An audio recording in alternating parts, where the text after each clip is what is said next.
Türkmenistan hökümeti bu gerek ölen iyileşleminin cesedini yığınadı. Yani olar Türkmenistan'a ekidillik hem öz maşallarının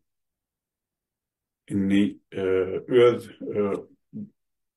yakınını, öz öwliýalaryna saýlanandyr diýip umyd edýär.